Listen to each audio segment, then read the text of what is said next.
Jeff, Zach, thanks for joining me. How's Hey, it going, Steve, Steve? thanks for having us again. Hey, good to talk to you. Wellness is in the news, whether we're talking about Bobby Kennedy over at healthcare and all the talk about, make America healthy again, or we're talking about aging baby boomers, or we're talking about real estate, where we're seeing buildings with more amenities around health and fitness and wellness and air quality, whether we're talking mixed use or office doing fairly well. We've got a McKinsey report that's estimating the wellness market at 480 billion. I know we've kind of touched upon this before, but definitely wellness and lifestyle and how health and fitness is becoming a bigger thing is definitely a trend that just seems to keep popping up. Your guys' thoughts?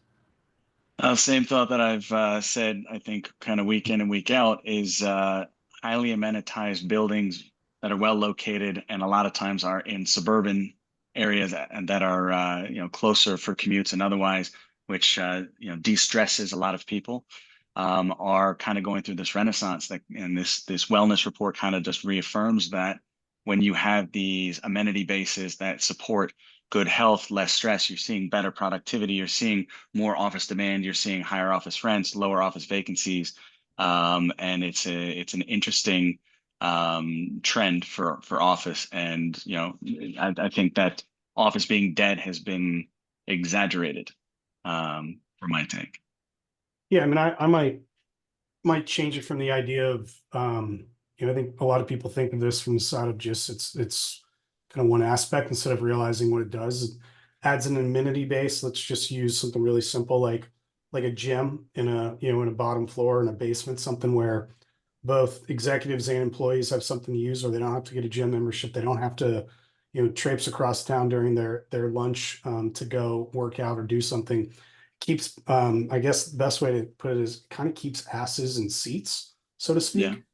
speak. Keeps people there wanting to be there instead of having to traipse all over and losing focus.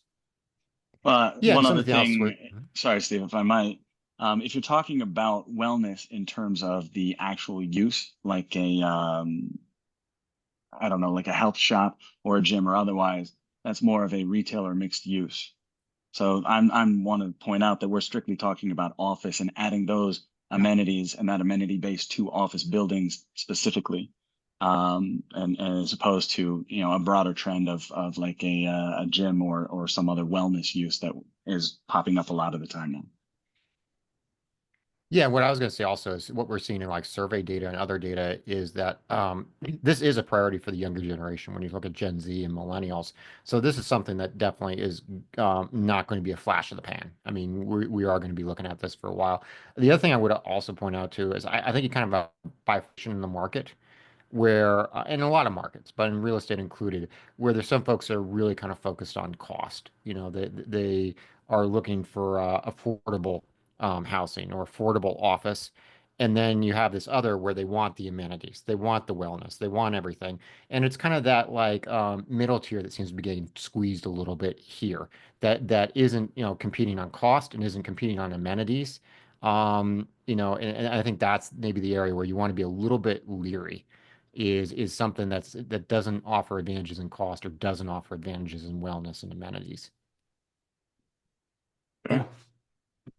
Okay, thanks you guys for the thoughts. Hey, let us know in comments. Subscribe if you haven't yet, and visit our website, selectfincap.com. Register for our free newsletter to get weekly updates on what's happening in commercial real estate, and give us a thumbs up. Appreciate it. Thanks a lot, guys. Thanks, Thanks, Steve. Steve.